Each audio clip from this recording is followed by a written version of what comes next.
सरिता तरणी। सती जी के भ्रम को दूर नहीं कर पाए कौन? भगवान शंकर। सती के भ्रम को भगवान शंकर दूर नहीं कर पाए। क्यों? क्योंकि कुंभज ऋषि से कथा नहीं सुनी। गई तो थी लेकिन मन लगा के कथा नहीं सुनी, इसलिए भगवान शंकर जैसा ज्ञानी पति भी मिल गया, लेकिन सत्संग नहीं सुना तो भ्रम दूर नहीं हुआ। और भ्रम के कारण ही सती जी को अंत में परेशान होकर के अपने पिता के घर में जाकर के मरना पड़ा कि नहीं मरना पड़ा? मरना पड़ा। कितनी बड़ी समस्या पैदा हुई साहब, कितनी बड़ी समस्या पैदा हुई कि शंकर जैसा ज्ञानी, अरे शंकर जी जहां रहते हैं काशी में, वो काशी की भूमि कैसी है? बोले मुक्ति जन्म मही जान ज्ञान खान अगहान कर, जहां बस शंभु भवानी सो काशी से ये कसन। ऐसी काशी में रहने वाले ज्ञानी भगवान शंकर, लेकिन सती जी के भ्रम को दूर नहीं कर पाए, क्योंकि सत्संग ही भ्रम को दूर कर सकता है। इसलिए सत्संग सुनना चाहिए। कोई ये कहे, कोई पत्नी ये कहे कि हमारा पति तो बहुत बड़ा ज्ञानी है, इसलिए हमें कहीं सत्संग सुनने की जरूरत ही नहीं, चाहे जितने बड़े महात्मा आवे हमें कौन जरूरत है, जब घर में हमारा पति ही ज्ञानी है। और यदि पति ज्ञानी नहीं है तो तुम कहने लग जाओ हम पढ़ी लिखी महिला हैं, इतनी पुस्तकें हैं, पुस्तकालय हमने तैयार कर दिया घर में, हम तो घर में पढ़ पढ़ के ही पुस्तकों से अपना कल्याण कर लेंगी, हमें कहीं जाने की जरूरत नहीं है। तो सती जैसा काम मत करना। शंकर जी से बड़ा पुस्तकालय संसार में कोई हो सकता? पूरे संसार का ज्ञान चलती फिरती लाइब्रेरी है भगवान शंकर, बोलो हैं कि नहीं? लेकिन फिर भी चलती फिरती लाइब्रेरी को सत्संग स्थल पर जाना पड़ा, बोलो जाना पड़ा कि नहीं? और कुंभज जैसे महात्मा के आश्रम में जाना पड़ा। किसके लिए जाना पड़ा? कथा सुनने के लिए जाना पड़ा, बोलो जाना पड़ा कि नहीं? इसका मतलब यह है कि शंकर जैसे ज्ञानी तुम क्यों ना हो, लेकिन कहीं भी सत्संग यदि हो रहा हो तो जरूर जाओ, चाहे जितने बड़े ज्ञानी तुम क्यों ना हो। ज्ञान के अभिमान में मत रहना कि हमें जरूरत नहीं है क्योंकि हम तो ज्ञानी हो गए हैं। नहीं नहीं, आपको जाना ही पड़ेगा। चाहे जितने बड़े पहलवान हो, अगर नदी पार करनी है तो नाव के पास जाना पड़ेगा कि नहीं? कि दंड बैठक लगाओगे वहीं घर में? चाहे जितने बड़े पहलवान हो तुम, सारी पहलवानी नष्ट हो जाएगी, बिना नाव के सहारे पार कर पाओगे क्या? बोलो भाई। इसलिए ज्ञान का अभिमान कितना ही क्यों ना करो, लेकिन जब तक तुम किसी नदी को या किसी जलाशय को पार करने के लिए नाव का सहारा नहीं लोगे और नाविक का सहारा नहीं लोगे, तब तक तुम पार नहीं हो सकते हो। वहां बुद्धि बल सब बेकार माना जाएगा। इसलिए पार होना है तो राम कथा ताका दृढ़ नावा, चल के आओ। शंकर जी कहते हैं कि चल के कथा सुननी चाहिए। मैं भी सुन के आ रहा हूं, कथा सुनने के लिए चला हूं और सुन के वापस आ रहा हूं चल के। लेकिन सती ने कथा नहीं सुनी, भ्रम हुआ और भ्रम के कारण सती को अंत में अपने पिता के यहां जाकर के अपने आप को नष्ट करना पड़ा। लेकिन एक बात सती के मन की जो मरते समय, वो क्या? सती जब मरने लगी तो पश्चाताप ये हुआ कि मैंने कथा नहीं सुनी, ये गलती मुझसे हुई। अंत भला तो सब भला, मुझसे गलती हुई कि मैंने कथा नहीं सुनी। और दूसरी गलती क्या हुई कि मैंने अपने पति की बात नहीं मानी, ये भी गलती हुई। तो हे यज्ञ भगवान, अब मैं प्राणांत तो कर रही हूं, लेकिन पश्चाताप मेरे जीवन में दो का है, जो मैं एहसास कर चुकी हूं कि मैंने कथा नहीं सुनी और शंकर जैसे पति की बात नहीं मानी। तो अगले जन्म में मुझे पति के रूप में भगवान शंकर ही मिले और जन्म के बाद हमें कथा सुनने को मिले, बस यही कृपा करना, और मैं कुछ नहीं मांगना चाहिए। बोलो यही कहा कि नहीं कहा? इसलिए सती मरत हरिसन बर मांगा,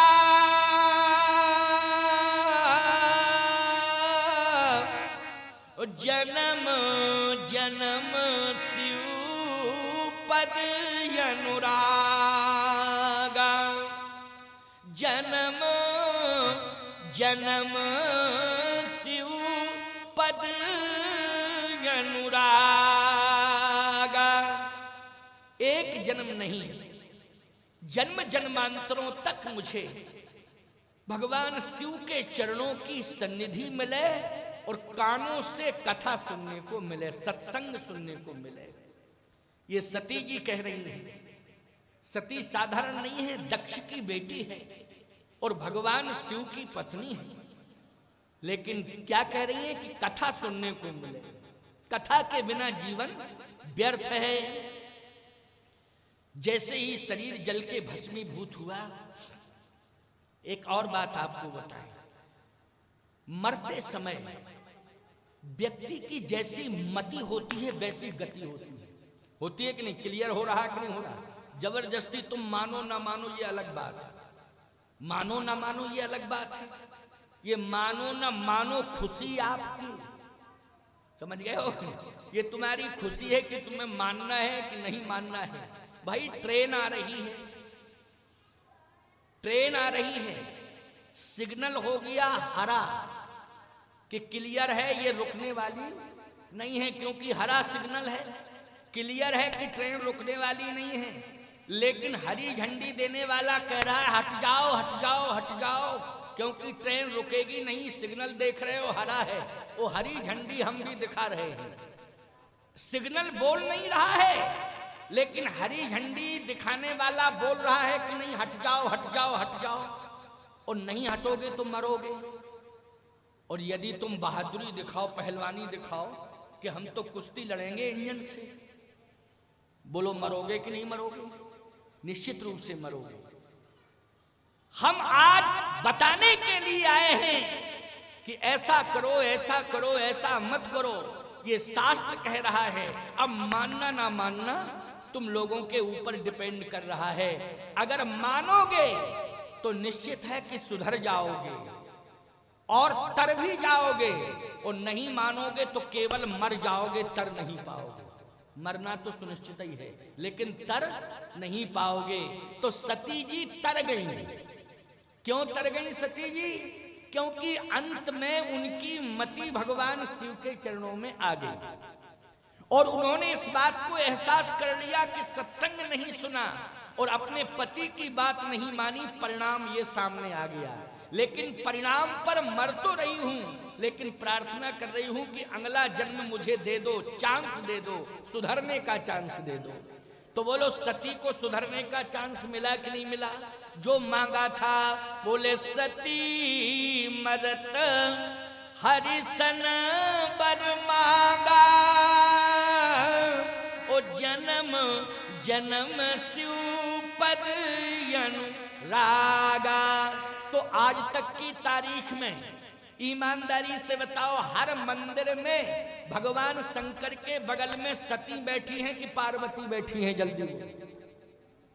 संसार में जितने मंदिर बने हैं, शिवालय, हर युग में, हर समय, हर मंदिर में शिव जी के साथ पार्वती हैं, सती नहीं है। क्योंकि जन्म जन्म शिव पद अनुरागा। दूसरे जन्म में जब वो पार्वती बन गई तो अमर कीर्ति हो गई उनकी, और हर मंदिर में शिव जी के साथ उनको स्थापित किया जाता है। किया जाता है कि नहीं किया जाता है? ये प्रमाण है प्यारे।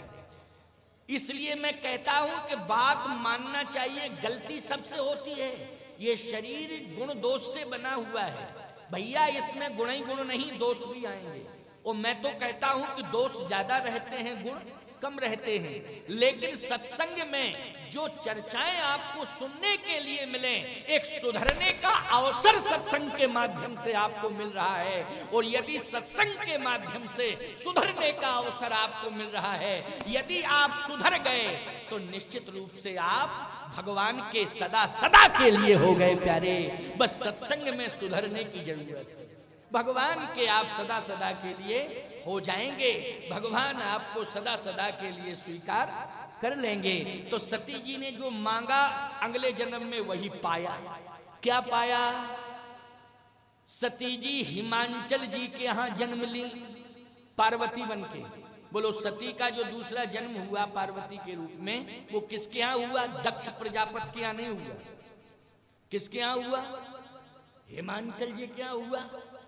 अच्छा एक बात बताओ भैया, क्या हिमांचल चाह रहे थे कि पार्वती मेरे घर में आवे?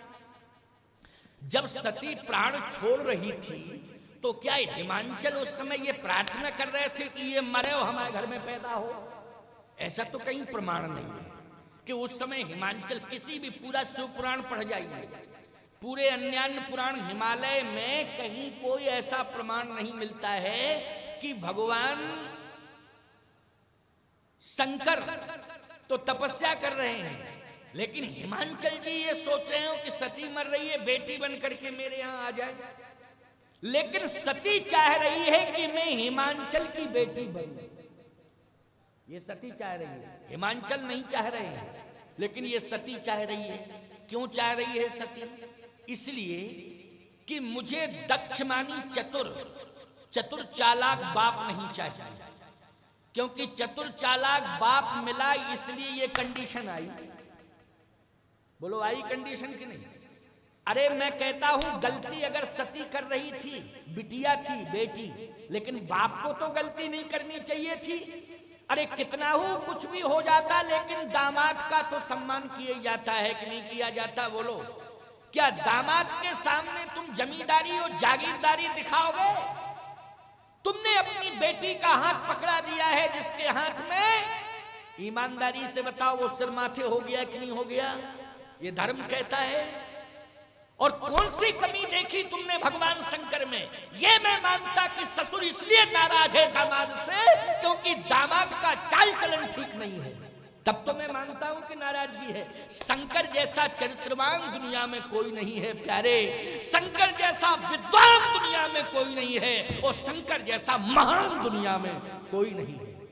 ऐसा दामाद मिलने के बाद भी अकड़ मकड़ करके बैठे हो तुम यज्ञ में, और सम्मान दामाद से लेना चाहते हो, दामाद का सम्मान नहीं करना चाहते हो। बोलो, ये चतुर चालाकी नुकसान पहुंचा गई कि नहीं पहुंचा गई? बोलो, सावधान। सती ने रोते रोते कहा कि ऐसा बाप नहीं चाहिए मुझे, जो बाप दूसरों को सम्मान ना दे सके, केवल अभिमान के कारण सम्मान लेने की भावना रखे और दूसरे को सम्मान देने की भावना न रखे, ऐसा बाप मुझे नहीं चाहिए। फिर कैसा चाहिए बाप? बोले, बाप ऐसा चाहिए कि जो गंभीर हो, अचल प्रतिष्ठित हो। और सही बताओ, अचल प्रतिष्ठित और गंभीर पर्वत होता है कि नहीं होता है? बोलो, अचल प्रतिष्ठित होता है और गंभीर भी होता है कि नहीं होता है? दूसरी बात, पर्वत तो बहुत हैं, लेकिन हिमांचल, हिमालय मिले, पिता के रूप में कौन मिले? पर्वत। पर्वत तो बहुत हैं, लेकिन हिमालय पर्वत मिले। क्यों? क्योंकि शीतल है वो, और सब पर्वत शीतल नहीं है। लेकिन हिमालय की विशेषता क्या है? जल्दी बोलो। वो शीतल है। तो मुझे पिता मिले, शीतल स्वभाव वाला मिले, अचल प्रतिष्ठित मिले, और ये सारे लक्षण हिमांचल में पाए जाते हैं, इसलिए हिमांचल जैसा पिता मुझे मिले। यज्ञ भगवान ने कहा, जैसा नहीं, हिमांचल ही पिता के रूप में मिलेंगे। तो बोलो, अगले जन्म में सती बेटी बनकर के आई तो पिता के रूप में कौन मिले? हिमांचल जी मिले। और ये सारे के सारे सद्गुण लक्षण बोलो हिमांचल में ही पाए जाते हैं। भगवान शंकर जैसा पति तो बोलो पार्वती बन करके प्रकट हुई हैं। पार्वती जी को पति के रूप में कौन मिले? भगवान शंकर मिले। और तपस्या भी की है। शंकर जी ऐसे नहीं मिलते पति के रूप में। एक बात और बतावें, जितनी माताएं बैठी हैं या मेरी बात ध्वनि विस्तारक यंत्र के माध्यम से सुन रही हों, अथवा ध्वनि विस्तारक यंत्र की रेंज ज्यादा से ज्यादा 500 मीटर 1000 मीटर की होगी, लेकिन वायु का वेग तो कई हजार किलोमीटर का है। हमारा शब्द वायु वेग के माध्यम से हजारों किलोमीटर तक जा रहा होगा। बोलो जा रहा होगा कि नहीं? हम ये नहीं मानते हैं कि 100 मीटर 500 मीटर 1000 मीटर की रेंज। अरे वायु का वेग, ये चलने वाली इस दिव्य आश्रम परिसर में चलने वाली वायु का वेग जहां जहां तक जाएगा, मेरा प्रत्येक शब्द वहां वहां तक जाएगा। ये मुझे विश्वास है। तो मैं ये कहना चाहता हूं, बता देना चाहता हूं कि बेटी को जन्म से ही संस्कार दो कि वो तप करे। अब समस्या खड़ी हो गई। लोग, ये तो प्रवचन है, कह दो तप करे। कौन तप करे इस जमाने में? और किसी बिटिया से कहा जाए तपस्या करो, कौन तैयार होगी बिटिया तपस्या करने के लिए? तप का मतलब क्या है?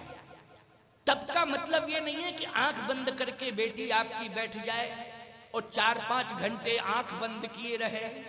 नहीं नहीं, आपकी बेटी चले फिरे, आंख खोल के देखे, पढ़े। तपः स्वाध्याय निरतम, ये हमारे यहाँ तप है। स्वाध्याय क्या है?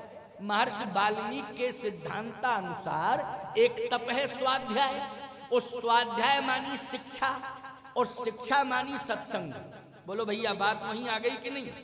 हमारी बेटी अपने क्लास की पुस्तकों को तो पढ़े, लेकिन 10 मिनट 20 मिनट आध घंटे के लिए वो किसी आध्यात्मिक पुस्तक को भी पढ़े।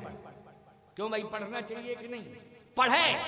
आपकी बेटी चाहे पूना में पढ़ती हो, आपकी बेटी चाहे कोटा में पढ़ती हो, आपकी बेटी चाहे बॉम्बे में पढ़ती हो, आपकी बेटी बेंगलोर में पढ़ती हो, लेकिन 10-20 मिनट 30 मिनट उसको कम से कम कोई आध्यात्मिक पुस्तक पढ़ना चाहिए। निश्चित रूप से पढ़ना चाहिए। यही उसका तप है। बोलो है कि नहीं?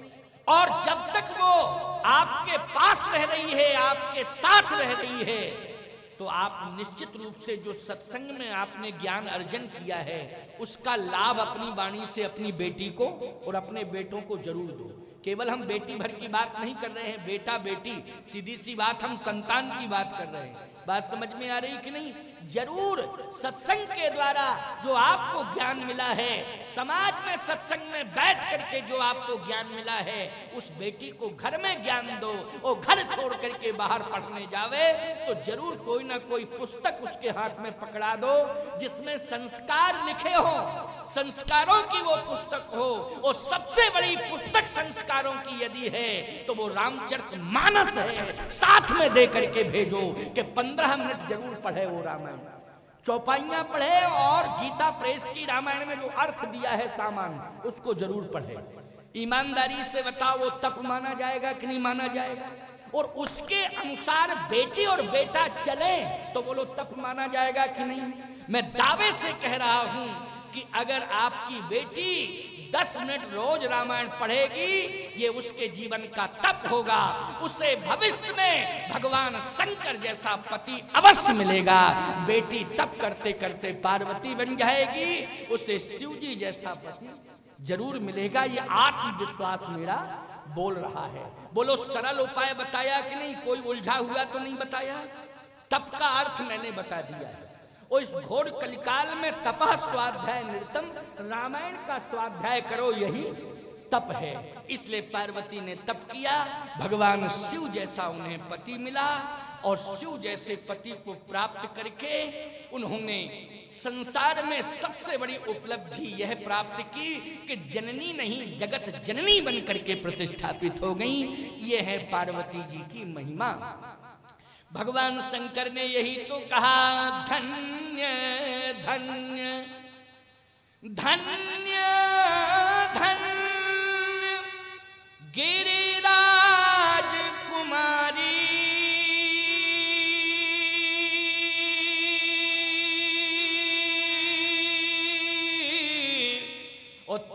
समान नहीं को उपकारी, पूछे रघुपति कथा प्रसन्ना, ओ सकल लोक जग पावनी गंगा।